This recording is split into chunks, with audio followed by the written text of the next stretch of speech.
یہ پہلے زمانے میں ہوا کرتا تھا کہ مرد جب گھر میں آتا تھا, بیگم تیار نہیں ہوتی تھی, اس کے لیے پسینے والے کپڑوں میں بیٹھی ہوتی, مرد کو غصہ آتا. آج کیا ہو رہا ہے, بیگم چاہتی ہے کہ مرد کی توجہ ملے, مرد کو وہ اچھی نہیں لگتی. میرے پاس کتنے کیسز آئے ہیں بھائی خواتین کے. اسلام آباد میں تھا ایک خاتون آئی, کہہ رہی میرا میاں مجھے دیکھتا ہی نہیں ہے, مجھ میں دلچسپی نہیں ہے اس کو. آج کل یہ مسئلے ہو گئے ہیں. وجہ کیا ہے, وہ انٹرنیٹ پر فلموں میں ادھر ادھر اتنے ڈیزائن مختلف قسم کے دیکھ رہا ہے کہ اس کو اپنی گھر کی مرغی دال برابر لگ رہی ہے. تو اس سے آپ سمجھ رہے ہو آپ کی بیوی کا نقصان ہو رہا ہے. نانا میرے بھائی, پہلے کس کا نقصان ہو رہا ہے, آپ کا نقصان ہو رہا ہے. کیونکہ یہ جو مزے ہیں نا باہر کے, یہ تھوڑے دنوں میں ویسے ہی ختم ہونے والے ہیں. انسان کی باڈی ایک حد تک لذتوں کو کی عادت ہوتی ہے اس کو, اس کے بعد اس کو اس میں لذت آنا ختم ہو جاتی ہے. اس کے بعد تھوڑی اس کو گھر بھی گیا اور باہر بھی گیا. اور ویسے بھی ایک خاتون تو بہت شکایت کرتی تھی, میرا میاں ادھر ادھر عورتوں میں منہ مارتا ہے, میں کیا کروں. اس کے بچے بھی تھے, میں نے کہا گزارا کرو. کہہ رہی اتنے, میں نے کہا تھوڑے دن میں بڈھا ہو جائے گا, اس کے بعد ان عورتوں نے اس کو ویسے ہی لفٹ نہیں کرانا. تو وہ چونکہ یہ 15 سال پرانا واقعہ ہے, 15 سال پہلے کی بات ہے. کچھ دن پہلے اس خاتون کا فون آیا, میرا میاں بڈھا ہو گیا ہے. اب وہ لڑکیوں کے پیچھے بھاگ رہا ہے, لڑکیاں اس کو لفٹ نہیں کرا رہی, اور اس کے بھی جذبات ٹھنڈے ہو گئے. میں نے کہا تھا 15 سال گھر, کیونکہ گھر ٹوٹنے میں بڑے نقصان ہوتے ہیں بعض دفعہ. تو اس لیے میرے بھائی نظر کی حفاظت کرو, فحش فلموں سے اپنے آپ کو بچاؤ. 80 سال میں انشاءاللہ آپ کیا کرو گے, ایک اور شادی کر رہے ہوگے, اور پھر میڈیا پہ آپ کا مذاق اڑایا جا رہا ہوگا. 90 سال 80 سال کا ہو کے 18 سال کی لڑکی سے شادی کر رہا ہے. وہ مذاق بنتا ہے نہیں بنتا, میں اس پہ تبصرہ نہیں کروں گا, لیکن بہت سے لوگ آپ سے آ کے پوچھ رہے ہوں گے یار ہانڈی میں ڈالتے کیا ہو, کھاتے کیا ہو. وہ میں نے واقعہ سنایا تھا نا ایک طائف کے قاضی کا. ہمارے استاذ طائف میں تھے, سعودی عرب میں طائف نہیں, وہاں کے ایک بوڑھے جج تھے. تو ججوں کا بڑا تجربہ ہوتا ہے, نئے نئے کیس آتے ہیں. تو ہمارے استاذ نے ان سے پوچھا کہ حضرت آپ کے پاس اتنے عرصے سے آپ کورٹ میں فیصلے کر رہے ہو, کوئی بڑا یونیک قسم کا کیس آیا ہو آپ کے پاس. تو جج صاحب نے کہا کہ میرے پاس ایک بڑا یونیک کیس آیا. 4 عورتیں آئیں میرے پاس, 4 جوان عورتیں. انہوں نے اپنے شوہر کے خلاف کیس کیا کہ وہ اس نے ہمیں ٹینشن دی ہوئی ہے مسلسل.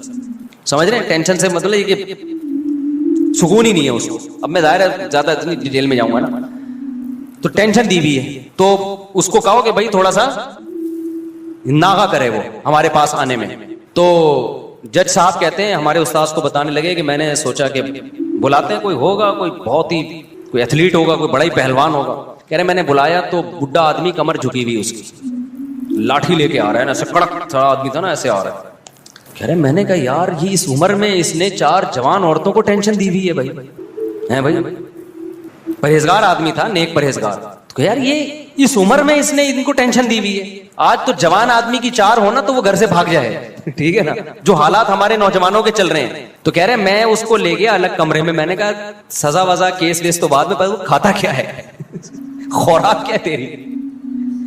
کہہ رہے اس نے کہا میری خوراک کچھ بھی نہیں, زیتون, کھجور, اونٹنی کا دودھ, بس یہ 2-4 چیزیں ہی تھیں, یہ 2-4 جو آرگینک چیزیں بس. تو کہتے ہیں پھر میں نے اس کو بتایا بھائی تیری عورتوں نے تیرے خلاف کیس کیا ہے تو تھوڑا سا ہاتھ ہلکا رکھ بھائی تو.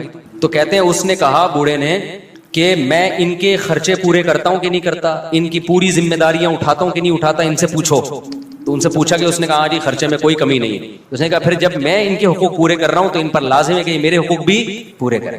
یہ کام فحش فلمیں دیکھنے والے اور یہ جو اپنے آپ کو ہاتھ چلا چلا کے بیڑا غرق کیا ہوا ہے نا, یہ غیر مسلموں میں دیکھ لو میرے بھائی. ہمارے دوستوں امریکہ میں گوروں کے ساتھ بھی رہے ہیں, کہتے ہیں یہ تو گولیاں کھائے بغیر نا یہ نہیں جا سکتے عورت کے پاس. نامردی کی بیماری انگریزوں میں یہاں سے بہت زیادہ ہے, حالانکہ صحتیں ان کی ہم سے اچھی ہوتی ہیں. کیوں, نیچر سے ہٹ گئے ہیں. سمجھ رہے ہو کہ نہیں سمجھ رہے, ہم نیچر پر ہیں. تو اپنے آپ کو ان جدید تحقیقات کی بھیٹ مت چڑھاؤ.